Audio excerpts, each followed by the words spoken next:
Hello students and welcome back to my channel math solutions with Rose ma'am.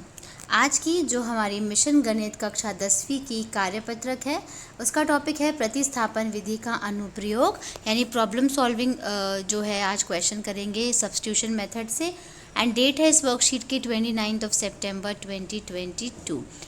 तो बेटा जो problem solving के questions होते हैं, जो स्टेटमेंट वाले क्वेश्चन होते हैं जिसमें एक सिचुएशन दे रखी होती है, देखिए इस तरीके के, और फिर उसके बाद उसको स्टेटमेंट के अकॉर्डिंगली सॉल्व करना होता है। तो आज वो हम प्रतिस्थापन विधि द्वारा इसको सॉल्व करेंगे, ठीक है। तो वीडियो को शुरू करने से पहले आप सभी से रिक्वेस्ट है, प्लीज़ चैनल को सब्सक्राइब कर दीजिए, वीडियो को लाइक और अपने दोस्तों के साथ वीडियो को शेयर करना मत भूलिएगा। अब आज की हमारी वर्कशीट का क्वेश्चन आता है। प्रश्न: मीना 2000 रुपये निकालने के लिए बैंक गई।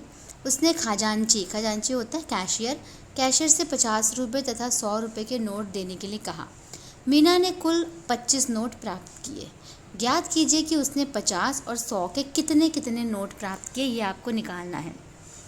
हल दे रखा है। मान लीजिए कि एक प्राप्त नोटों में 50 के नोट की संख्या है x ले लिया, 100 के नोट की संख्या y, ठीक है। उसके बाद जो टोटल नोटों की संख्या है वो 25 ले ली। निकाली गई कुल राशि वो कितनी आ गई? 2000, यानी 2000 जो राशि है वो हमने कुल इसमें निकाल रखी है।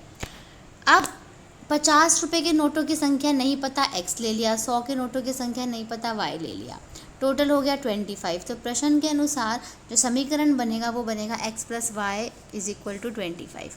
और राशि के अकॉर्डिंगली 50, अगर हम x 50 ले लें, 50x हो गया, 100y हो गया, तो यहाँ पे आ जाएगा 2000 रुपीज़ यहाँ पे दे रखा है, टोटल इतनी मिली। तो 50x + 100y = 2000।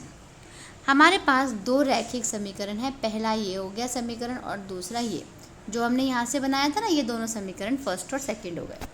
हम इन समीकरणों को प्रतिस्थापन विधि से हल करेंगे। तो कल की जो हमारी वर्कशीट थी, यानी वेडनेसडे की जो वर्कशीट थी, उसमें हमने सीखा था कि प्रतिस्थापन विधि द्वारा x और y की वैल्यू जो है वो कैसे निकालनी है सब्स्टिट्यूशन मेथड से। तो समीकरण 1 से, जो समीकरण 1 है इसको हमने लिया, यहाँ से हमने x की वैल्यू निकाल दी और ये समीकरण 3 बन गया। x के इस मान को समीकरण 2 में रखने पर, अब समीकरण 2 कौन सा है? ये वाला। x का ये वाला जो मान है इस समीकरण के ऊपर रख दीजिए। तो x की जगह आपने रख दिया 25 - y, बाकी सेम आया। अब हमें इसको सॉल्व करना है। कैसे करेंगे? 50 को 25 से मल्टीप्लाई किया, ये आ गया, 50 को y से किया 50y, बाकी सेम आ गया। फिर 100 में से 50y गए 50y, और 2000 में से 1250 माइनस करें तो 750 आ गया। और 750 को 50 से डिवाइड करेंगे तो आंसर कितना आ जाएगा बेटे? 15। यानी y की वैल्यू जो है वो आपके पास कितनी आ जाती है? 15 आ जाती है।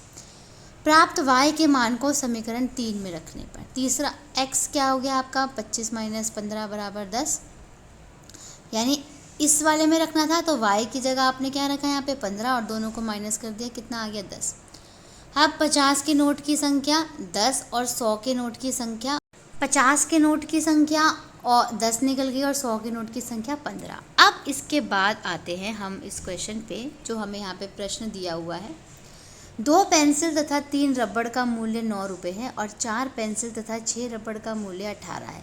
इस स्थिति के लिए एक रैखिक समीकरण लिखिए तथा किसी एक चर को दूसरे चर के पदों में व्यक्त कीजिए। यहाँ पे पेंसिल और रबड़ दे रखा है, पेंसिल को आप ले लीजिए x और रबड़ को ले लीजिए y, और उसके बाद हमें इस क्वेश्चन को सॉल्व करना है। रैखिक समीकरण को लिखना है पहले फर्स्ट वाले सिचुएशन में, और उसके बाद x की वैल्यू निकालनी है y के टर्म्स में और y की वैल्यू निकालनी है x के टर्म्स में। तो चलिए बेटा इस क्वेश्चन को सॉल्व कर लेते हैं। तो चलिए बेटा सॉल्यूशन देखते हैं। सॉल्यूशन के लिए हमने देखा कि जो पेंसिल है, पेंसिल को हम पहले ले लेते हैं x, हिंदी मीडियम वाले बच्चे पेंसिल लिख लीजिएगा। पेंसिल को आप x ले लीजिए और इरेज़र यानी रबड़ को हम ले लेंगे y, ठीक है। इसके बाद हमें लिखनी है इक्वेशन। तो इक्वेशन लिखनी है लीनियर इक्वेशन। तो उसमें हमें क्या करना है मैं आपको बताती हूँ।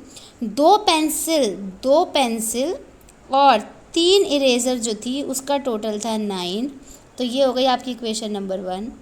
और 4 पेंसिल और 6 इरेज़र का जो टोटल था वो था 18, ये हो गई आपकी दूसरी इक्वेशन, ठीक है। तो ये तो हमने फर्स्ट पार्ट डन कर लिया इक्वेशंस लिखने का। उसके बाद हमें क्या करना था? उसके बाद हमें वैल्यू निकालनी थी। तो इसकी भी वैल्यू निकालेंगे x और y अलग टर्म में, और इसकी भी वैल्यू निकालेंगे x और y अलग टर्म में। तो पहले हम इक्वेशन लिखते हैं। इक्वेशन आपने लिखी पहले वाली 2x + 3y = 9। यहाँ से पहले आप x की वैल्यू निकाल लीजिए इन टर्म्स ऑफ y, तो 9 - 3y हो जाएगा, और x की वैल्यू आ जाएगी 9 - 3y/2। और अगर हमें y की निकालनी है, x ना छोड़ करके y की निकालनी है, तो 3y इस तरफ रखेंगे, 9 - 2x हो जाएगा, और y की वैल्यू आ जाएगी 9 - 2x/3। ठीक है, ये सेकंड पार्ट हो गया, लेकिन एक ही इक्वेशन का हुआ है, इक्वेशन नंबर 1 का।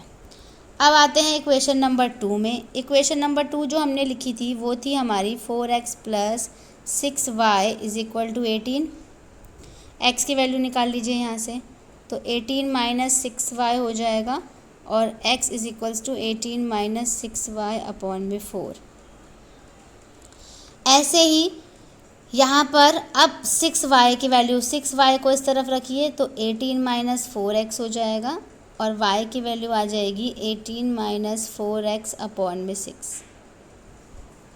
y की भी निकल गई, x की भी निकल गई। तो ये सेकंड वाली इक्वेशन का आंसर था। ठीक है, तो अब हमारी जो वर्कशीट हुई है वो कंप्लीट हो गई, ये वाला क्वेश्चन। आई होप आपको ये क्वेश्चन अच्छे से समझ आ गया होगा। कोई डाउट है तो मुझसे कमेंट करके पूछ सकते हैं। फिर मिलेंगे बेटा नई वीडियो में नई वर्कशीट के साथ। Thank you students for watching this video. Video को लाइक, शेयर एंड चैनल को सब्सक्राइब कर दीजिए।